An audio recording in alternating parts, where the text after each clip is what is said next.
welcome to this week's edition of the Pete Mezzetti Show. I'm Pete Mezzetti. My guest this evening is Chris Aniskovich, who is chairman of the town council for the town of Clinton. Mr. Chairman. Peter. Hi, buddy. How are you, pal? I'm doing good. Good. What's going on? You know, same old stuff. It's summer. The weather's nice and everybody's happy. Exactly. Summer, weather's nice. Town of Clinton's okay? We're doing good, actually. Yeah? Kind of going through, actually, budget season's over, so that's done. So now we're kind of moving on. And, you know, during the summer months, obviously, our population expands greatly. So yes. We go up to about 23,000. So the hotbed is always the traffic in town. So we no longer talk about the CVS traffic. We can talk about the summer traffic. So exactly. That's the big thing. Exactly. But it's good. At least there's traffic. Exactly. So it's been good. Good. You know, a lot of the restaurants that are closed for the winter are opening up again. Mm-hmm. So down near Cedar Island, obviously they're closed for the winter season. They're all kind of opening up. Yeah. You know, you got Rocky's Aqua, Absolutely. you have Shanks, you have Lobster Landing, mm-hmm. you know, Cedar Island, all the marinas, they're all opening now. And then the town, we have the town dock, we have Liv's Shack that's opened up again this season. Okay. They were there last season and they're opening up again this season. So nice. All that's starting to open up down there, and you know, the weather's bringing them all out, so it's been good. Absolutely. Now, how did we, obviously last time you and I were together, yep. we talked about preparing for the budget. Yep. And then now both budgets have been passed. Correct. And everything's good. Everything's okay. All right. Yeah, and a lot of people struggled with the number of people that came out to vote because it really wasn't a big high turnout for the vote. For me personally, I think it's just a matter that they were happy with the budget. We put forth a budget that had a $0 mill increase. How's that? So there was no tax increase to the people of Clinton. Okay. And I think that shows that you know, the council, the town manager, we all, department heads, Board of Education, superintendent of schools, kind of everybody's worked together to do kind of what they're there to do, which is make sure that we put forth a fiscally responsible budget. And you know, and luckily this past year again, we were able to keep the mill rate the same and not have an increase. Absolutely, absolutely. And what is the mill rate now? 29.83, I think it's stayed at. Okay. Yeah. So, and then again, you know, the difficult thing too is with the budgeting sometimes is that we have sometimes we have the changeover in the council, mm-hmm. and then so previous council had some discussions about where they wanted to be on the budget. Then there's a turnover because of the election, so we had a couple new council members. So then the discussions kind of ramped up again as far as maybe other ideas that they had. So it's good. So you get a lot of different opinions, and I think we all worked together, and it was great. I mean, so everything worked out well, and I think everybody should be happy with the direction the town's taken. Now, how are things going with the town manager? Everything's going well. Good. And so he'll be. He'll have to notify the town by July of his intentions to remain or move on. Okay. So those discussions haven't happened yet. So nope. By July we'll know, and then at that point we'll, you know, move forward with the situation. I mean, if he stays, we'd love to have him, and we, you know, work on a contract extension. If not, then, you know, we're out there looking again. So, you know, don't really know anything right now, but hopefully we can keep everything as is and move forward. And people, what people, and you and I have had this discussion before that. Yep. He is not the face behind the town. He's not the face behind the town. That's you. Well, that's the chairman. Yeah, I happen to be that person now. So at any given time in the future, whoever the chairperson is would be that. Right. And that's the way it should be. I mean, you know, our town manager, he's not an elected official. We are. Right. You know, we hire him, and he's highly paid to do a job of working with the employees at the town hall, work with the department heads, deal with budget issues. So that's his job. And, you know, that's. I think, again, it's, you know, people need to understand that. And it's sometimes hard to understand that we're not at that form of government anymore. Mm-hmm. So, but I think it's worked well for our town. Couldn't be happier that we've moved to this town manager form of government, and I'm sure we'll be successful for years to come in our town. Absolutely, absolutely. And obviously things are going well with the town manager and the town council form of government. I believe it's going wonderful. Good. I think the town council is working well together. You know, this past Memorial Day parade, yep. We were all walking together, just about everybody. But we were out walking together as a group, and it was good to see because we were there, you know, not only engaging together, which was great to see. So the public can see that, listen, we all get along. Right. You know, take the politics out of it. This has nothing to do with, You know, in our town, no matter what it is, town, state, there's no political motivation.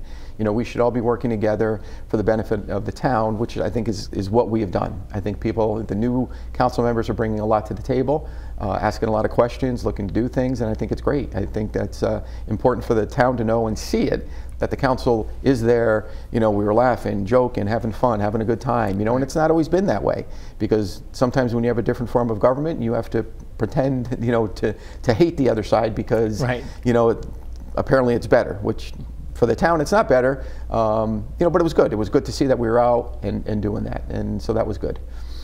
And how about updates on what's going on in town? So what do we got? We got Starbucks is probably going to open, they're saying, next month. Okay. So hopefully they'll have a grand opening next month. Things are moving forward with the Madison Furniture Barn building, which is the front building in the Big Y Plaza. Yeah. So they're taking the majority of that building. The apartments over the old Unilever. So those are going up. Yeah. That end date's beginning of 2023 is when he's saying that those will be done. But you drive by it now, and things are moving along quickly there. I haven't been by in a while. And then you have the Unilever building, which we've been told that very soon he'll be coming forth with a full site plan for that property, which would go to the Planning and Zoning Commission for approval on that. And so hopefully that'll get that whole area up and moving again. I know the chatter on, this is breaking news, but the chatter on social media is that there's going to be a Moe's coming into Clinton, but that's not true. So no, the old Friendly site is permitted currently. It's permitted for an Italian restaurant / pizzeria type establishment. So it is permitted for that. That's what they're working towards. There's going to be some seating on the back of that, so that would kind of, you know, finish up next to the Van Wilgens building. Yeah. And then other than that, we got some apartment, you know, developments going up down across near where the police station is. Yeah. Where the old corn crib was. So that kind of area is going to be developed down there. A lot of paving going on in town, so, you know, people good and bad. Yeah, right. But we're doing a lot of that's going on now, so that we're updating and maintaining the roads. So there's a lot of stuff going on all over. Beach concession stand is open and running now. The owner of Doc's Bar and Grill has opened up the concession stand there. All right. So that'll be open for the summer. It's open now, 11:30 to 4. So there's a lot of stuff going on. So there's, you know, like, again, the summer months bring the people in. We do have some, you know, ARPA funding that's out there too that would be used for some updates that are hopefully being done at the town beach shortly. So that will go on. I don't know how quickly that'll be, but the splash pad down there, we're waiting on parts forever. That's up and running at the beach. Oh, nice. So there's a lot of stuff going on at the town beach too for updates and maintaining things, and the ARPA funding. A lot of people are coming in. I think last call we had 12 or 13 individuals or areas that have come in for their ARPA funding that we had allocated for the first amount of money that we got. Now tell me this, across from the old Friendlies. Yep. The white building? What are they doing there? It's an apartment building. Okay. It's apartments. Okay. That's what it is. Okay. And there's enough parking spots. I was going to say, for some reason, I was under the impression that there was apartments and commercial. So there was going to be commercial on the bottom floor. Okay. The developer had gone back in front of Planning and Zoning and asked that he could make them all apartments. So then I guess the question became whether or not there was enough parking, whether or not they should be allowing it to be changed from the original approval. Right. So I guess that didn't go through. So not necessarily sure about what may happen on the bottom. Okay. The apartments on the top. And as far as the parking goes, it's all related to the number of units in the building. Right. So there's a certain number of units, you have to have a certain number of parking spots. Absolutely. Which has to be approved by Planning and Zoning. Right. So I know people are concerned about the parking there, but it is acceptable, and they have the proper number of spaces allocated for that development. Correct me if I'm wrong, you were on Planning and Zoning, correct? At some point, yes. I was going to say, before I was on the council, I was on Planning and Zoning. I was going to say, now you got me thinking, because I'm just trying to. So that was my path to where I am. So we're good. Should we talk about where you're going? Sure. Okay. Where am I going? Where are you going? Well, I've announced that I'm going to run for state rep of the 35th district. Okay. So I filed papers a couple weeks back. Our convention was beginning of May, middle of May.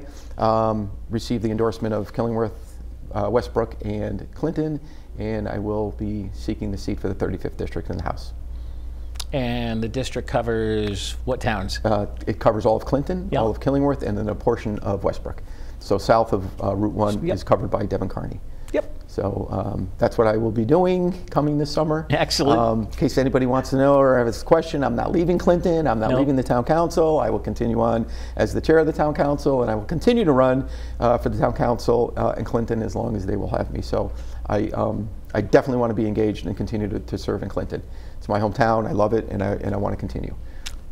So I just, at this point, it's been something that I've thought about for a while, and I felt now was the time. I'm going to ask the question. Okay. Why? Loaded question. Yeah, I know. I mean, there's a lot of reasons. So, you know, I mean, like I said, I've thought about it for a while. The idea was discussed the last time, but we were changing our form of government at that time, so I felt best that we just, you know, deal with the council. I was the chairman. It was new to everybody, so I felt it was just best to do that. This time around, I just felt like, I think, you know, the district deserves more. I think they deserve more, you know, I guess, you know, somebody just needs to be active. I want to be active. I want to be part of it. I want to be part of the conversations. I want to engage people in Hartford. In order to get what you need for your town, you need to be available. You need to be part of that situation. Right. And I think the district deserves, you know, a better candidate that may be willing to be up there and serve there, and get involved and be part of it. And that's what I'm excited about. Absolutely, absolutely. Now, as far as, I was actually up by the old Starbucks, the new Starbucks the other day, and I knew something's going on because I saw on the front of the building the now hiring banner. So I'm like, okay, something's got to be close. Yeah, they're close. So they are. They're essentially, like they said, probably next month that they should be opening. Nice. So hopefully they'll. I guess with anything, they got to make sure that they get all the people they need to work. Oh, absolutely. So hopefully they can hire everybody that they need so that they can open up and that they won't struggle with that. Absolutely not. And the train station looks beautiful. Thank you. Right? Haven't been by. I've been by it. I haven't been. The whole area, I think, over there. Haven't seen it up close yet. It obviously a big part of our town, because when people drive down 81 into the downtown Clinton, they see that. So it's great that it's finished.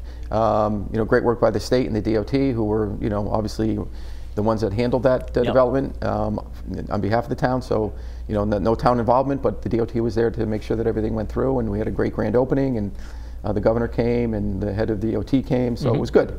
So put a good light on Clinton. Would you mind sticking around for another segment? I will. All right, we'll be right back.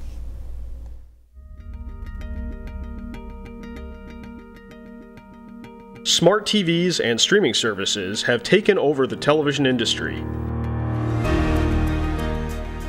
VSC TV is proud to announce our presence on Apple TV and Roku to make watching your favorite shows even easier. You can access this service by downloading the Cablecast ScreenWeave app. Then choose Valley Shore Community TV from the list of channels. Select VSC TV Live to watch our channel in full HD. Or pick a show from our on-demand video library.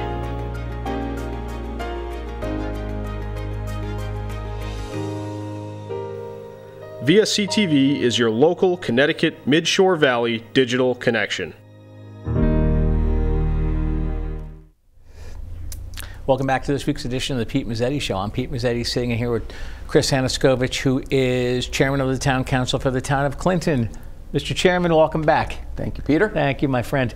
Chris, so before the break, we talked about your candidacy running for state representative in the 35th district. Yes. And I was wondering, maybe we can talk a little bit more about that during the opening of the segment. Sure, we certainly can. All right. So it's been, like I said previously, it was, you know, something I've thought about for a while, really interested in doing, and a lot of it, you know, revolves around, you know, what you can do. Right. You know, I don't think, I'm not going to change what I've done as a member of the town council. No. And being involved in Clinton. I think anybody that knows me and has talked to me understands that I am very non-political. I try to keep politics out of the decisions that we try to make in town, right, because it doesn't really bring any benefit to the town. Right. If we're going to sit there and argue about things, then there's no outcome. So what does the town get? And then it looks badly upon it. I mean, you know, Valley Shore Community Television, you guys do an outstanding job videotaping our meetings. So you're a big part of that, and people can see that, and we hope that people can watch those meetings. And when they do watch the meetings, that they can see that there's a group of people there that get along. Are we going to agree all the time? No. Am I naive to think that everybody's going to, you know, agree on everything that we talk about? And No. you know, and when I'm running for state rep, you know, is everybody going to agree with what I say? No, I fully understand that. But you know, the thing that I bring is that I'm open-minded. There's common sense involved in it, and that's what it needs to be. And I don't think it's any different at a state level. I mean, you're going to go up there, and you're going to go to Hartford, and you have to go with the mindset that you're there, and you're willing to work, you're willing to talk, you're willing to negotiate, you want to be bipartisan, and you want to show by your actions that you're part of that. This isn't about my party, this isn't about me personally, it's got nothing to do with me. You know, if I win because everybody thinks that I'm the right person for that position. Right. And that's going to be the message that I get to them. I'm going to let them know why I am that person.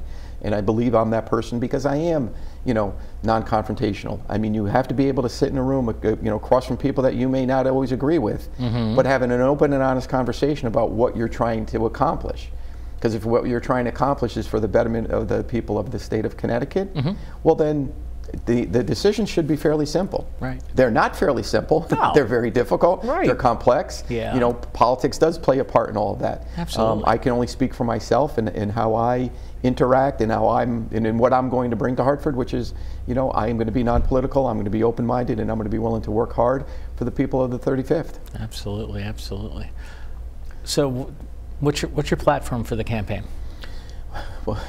Wow, right on the box. There you go. I mean, there's a lot of things obviously that are going to come up, and you know, your campaign, it takes time to evolve into a campaign and kind of what you're, you know, what you're concerned about. Like anybody else, you know, we all know the hot topics and the hot buttons. Right. You know, I'm concerned about small businesses. I'm concerned about the people in our state, you know, that struggle to hire people and to keep people and to get them back to work. It's important. I mean, you know, small businesses is kind of how things roll, and you know, we need to make sure that we're doing all we can for that. You know, we're from Clinton, so obviously coastline resiliency plays a big part of that. And, Absolutely. you know, what's happening in that. So, you know, aside from the, you know, the other hot buttons which we all know about, and we'll get into further as the campaign goes. Absolutely. You know, right now what I'm working on making sure that people, you know, get to know me. I want to be able to get out there. You know, I think people, you know, need to understand who you are as a candidate and understand, you know, and I'm here to listen. I'm not here to talk. Right. You know, I want to go meet people, but I want to listen.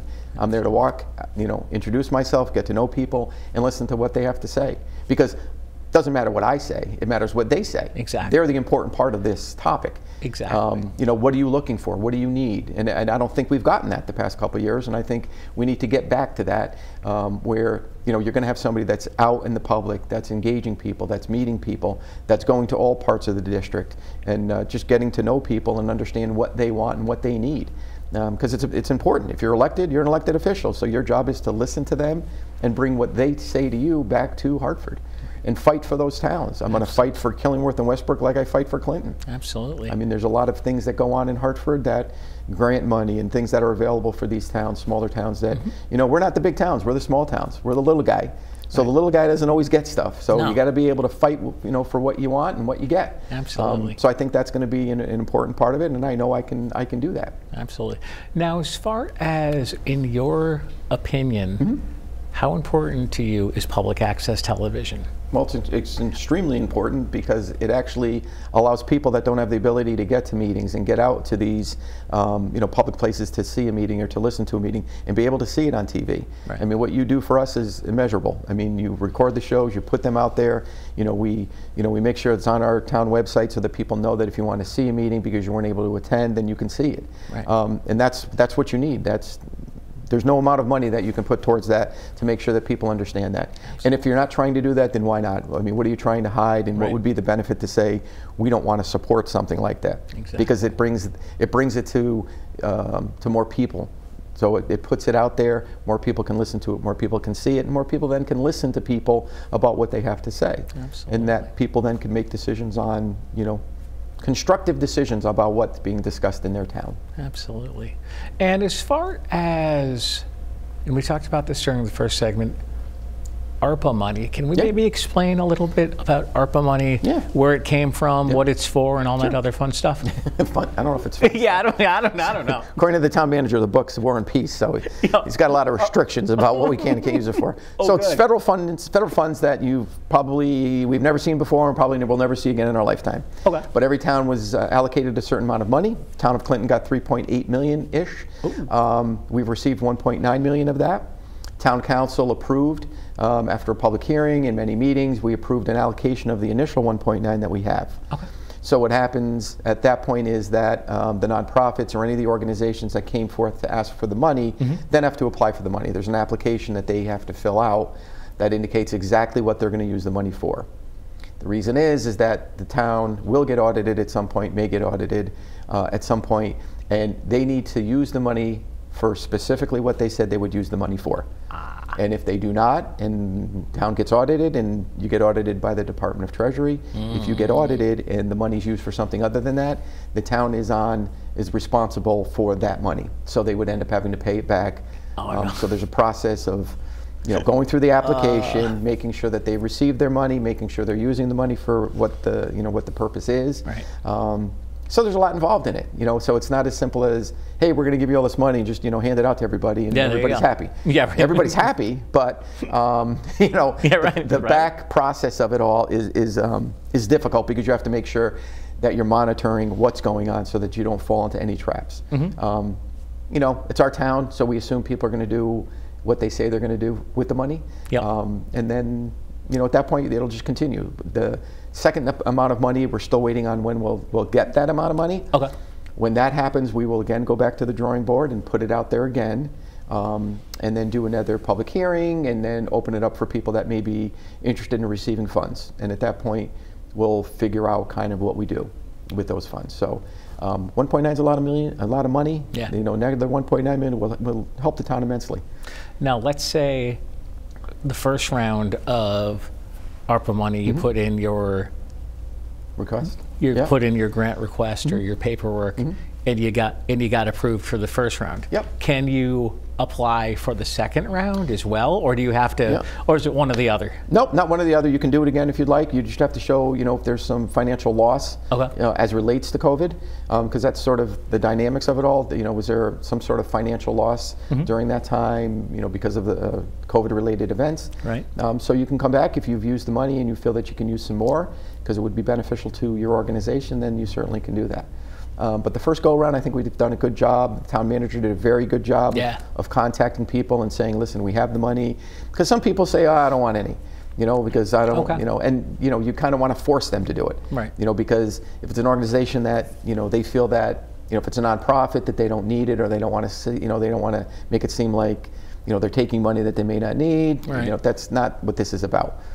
The money's there, the money's available, and if you feel the need to use it, then let's make sure we get it to you. Right, exactly. And if people want to apply, how can they? Through the town has on their website, they have the application for the ARPA funding on the website. Okay. So the people that have been approved or allocated for the funding at the first 1.9 million, they've already been notified that their money's been allocated to them. They still have to fill out an application online so that they're specifically what the money's going to be used for. So we have a record of that. Right. So that there's no, he said, she said. Right, so it's all out on the table. It's fully transparent. We know what the money's for. You have to use it for that.